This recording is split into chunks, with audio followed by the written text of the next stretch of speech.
Hello friends, कैसे हो? उम्मीद करता हूँ कि अच्छे होंगे। तो आइए आज फिर से हम एक नए टॉपिक के साथ उपस्थित हुए हैं। तो हमारा टॉपिक चल रहा था उपसर्ग, और उपसर्ग के अंदर हमने संस्कृत के उपसर्ग और हिंदी के उपसर्ग पढ़ लिए थे। अगर आपने वो वीडियो नहीं देखा है तो मेरे उस वीडियो को पहले देख लें, और अगर मेरे चैनल पर आप नए हैं तो मेरे चैनल को सब्सक्राइब कर लें। तो आइए एक बार फिर से दोबारा से उसकी डेफिनेशन को देख लेते हैं, उसके बाद हम आगे बढ़ेंगे। डेफिनेशन हमारी क्या कहती है कि उपसर्ग की डेफिनेशन हमारी क्या कहती है, एक बार फिर से आप देख लीजिए कि जो शब्दांश किसी शब्द के पहले, ठीक है, जुड़कर उसके अर्थ में विशेषता उत्पन्न कर देते हैं अथवा उसके अर्थ में परिवर्तन या फिर बदलाव कर देते हैं, उन्हें हम क्या बोलेंगे? उपसर्ग कहेंगे। और हिंदी के उपसर्ग मैंने पहले करवा दिए थे और संस्कृत के भी करवा दिए थे।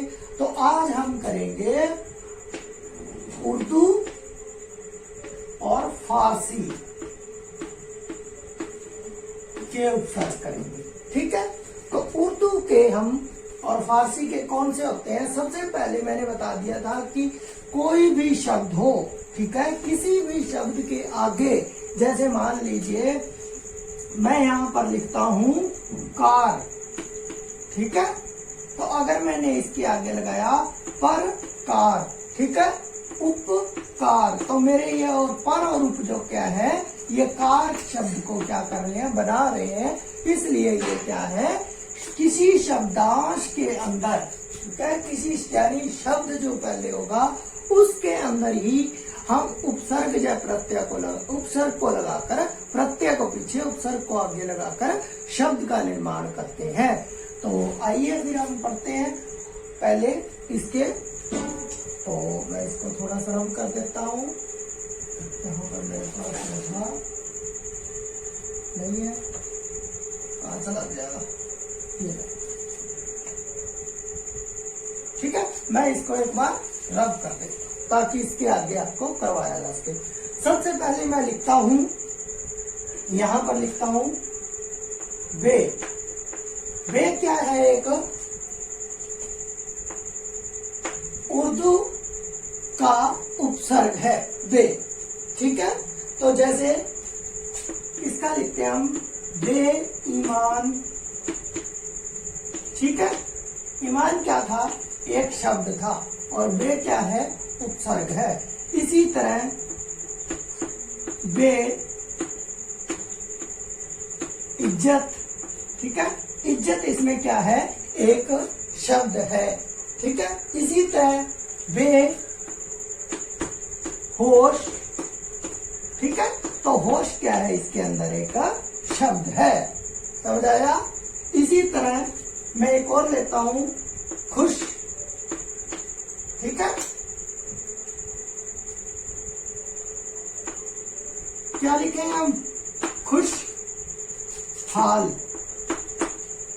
ठीक है। तो यहां पर जो हाल है वो है हमारा शब्द, और पीछे वाला खुश क्या है? ये खुश क्या हो गया? हमारा उपसर्ग। जैसे खुश दिल, ठीक है, तो यहाँ पर दिल क्या है? हमारा शब्द है, और खुश क्या है? उपसर्ग। खुश खबरी, ठीक है, समझा रही है मेरी बात? तो यहाँ पर खबरी क्या है? हमारा शब्द है, और खुश क्या हुआ? उसमें उपसर्ग, ठीक है। तो इसके बाद में एक और रखते हैं हम, जैसे मैं लिख देता हूं यहाँ बद, ठीक है, इसका क्या आएगा? बद माश, बद सूरत, बद माश, ठीक है। तो माश एक क्या है? शब्द है, और बद क्या है? उसके अंदर बुरा है। बद नाम, नाम एक नाम हो गया, और बद हो गया उसमें उपसर्ग। समझ आ रही है मेरी बात? इसी तरह बद बू, ठीक है, तो इसमें बू क्या हो गया, एक शब्द हो गया। इसी तरह जैसे हम राज, राज इसके अंदर क्या है, शब्द है। हम शक्ल,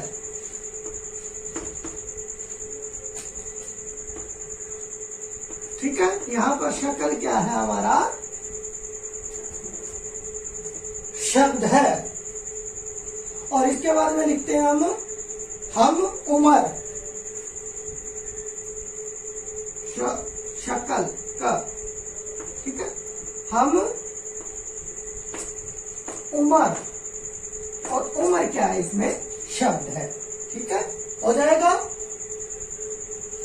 अब इसके बाद में देखिए जैसे दर, दर का क्या आएगा, दर, दर मयान है, ठीक है, मयान क्या है, एक शब्द है। दर कार, कार क्या है, इसमें एक शब्द है। दर गुजर, और गुजर क्या है, एक शब्द है, ठीक है। अब कुछ और करते हैं, तो मैं इनको पहले इरेज कर देता हूं। एक और बात ध्यान रखना कि जब भी आप इस चीज को करते हो तो पहले एक शब्द होना जरूरी है। उपसर्ग अकेले कोई अर्थ नहीं देंगे, ठीक है। जब वो किसी शब्द के अंदर लगेंगे तो एक नए शब्द का निर्माण करेंगे। समझ आई मेरी बात। इसी तरह मैं यहां लिखता हूं सर, ठीक है। सर का क्या आएगा, सर पंच, ठीक है, सर कार, और क्या लिख सकते हैं, सर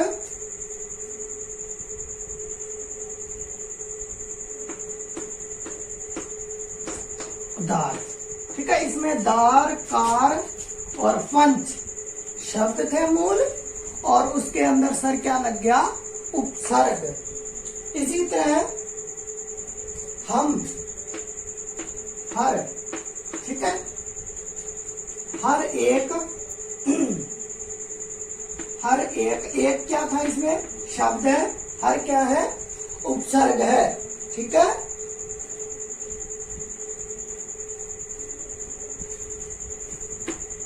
हर घड़ी और हर वक्त, यहां पर वक्त, घड़ी और एक क्या है हमारे पास, शब्द है। समझाई। इसी तरह जैसे कम, कम का क्या आएगा, कम अकल, अकल हमारे पास शब्द है। कम जोर, जोर हमारे पास शब्द है। और क्या लिख सकते हैं हम कम को, कम दिल, तो दिल हमारे पास क्या है, शब्द है, ठीक है। इसी तरह एक और शब्द देख लीजिए, गैर, गैर के अंदर क्या आएगा, गैर सरकारी,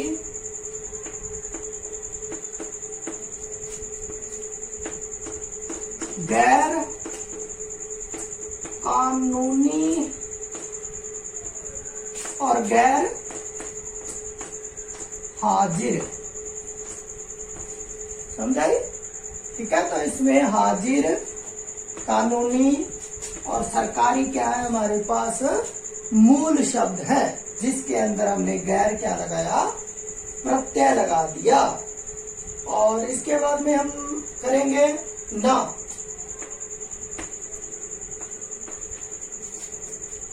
ना का क्या आएगा, ना लायक, ना समझ, और ना का ना लायक, ना समझ, और क्या लिख सकते हैं, ना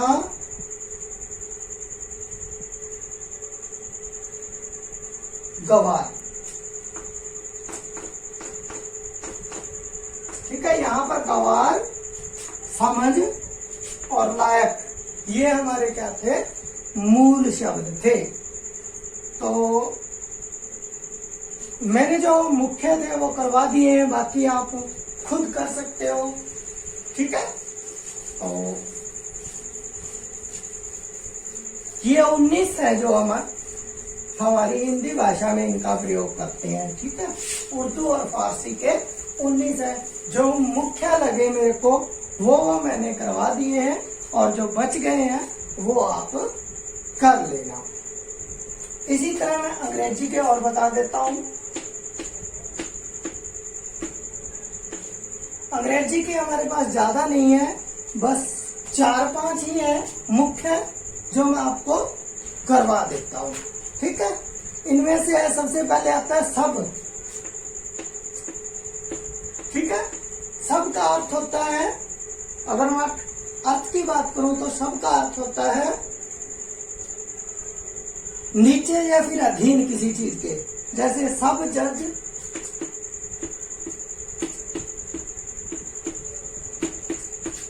सब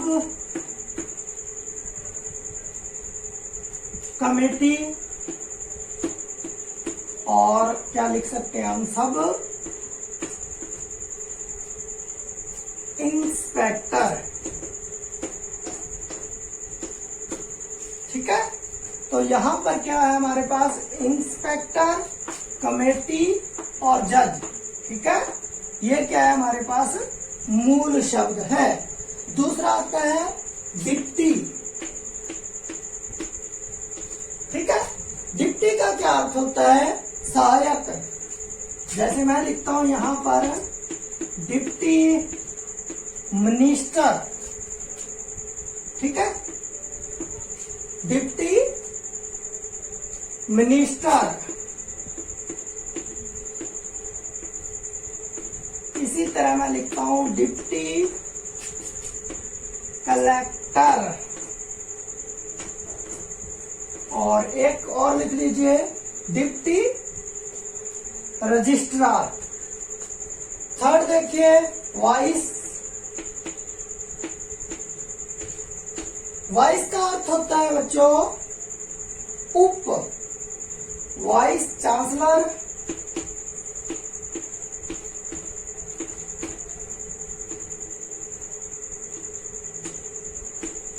वाइस चांसलर, वाइस प्रिंसिपल,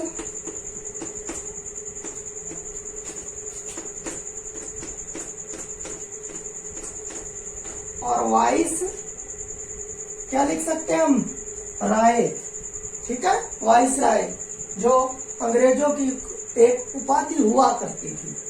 ठीक है, उसके बाद में लिखते हैं हम चीफ। चीफ का क्या अर्थ होता है, चीफ होता है मुख्य। चीफ सेक्रेटरी, सेक्रेटरी, और क्या लिख सकते हैं हम, चीफ इंजीनियर, इंजीनियर, और क्या लिख सकते हैं हम, chief secretary, chief engineer, chief justice. ठीक है, और एक और लिख लीजिए जनरल।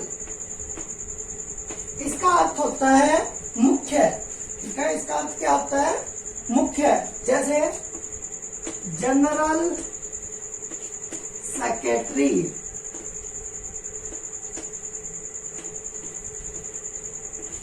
ठीक है, और क्या लिख सकते हैं हम, जनरल सेक्रेटरी और जनरल मैनेजर।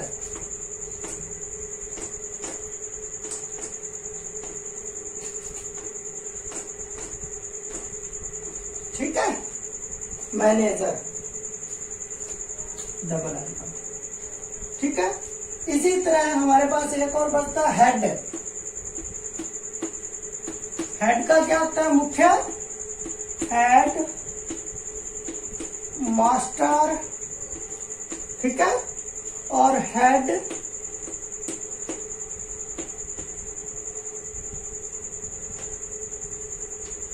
कलरक, ठीक है, आधा पैराग्राफ।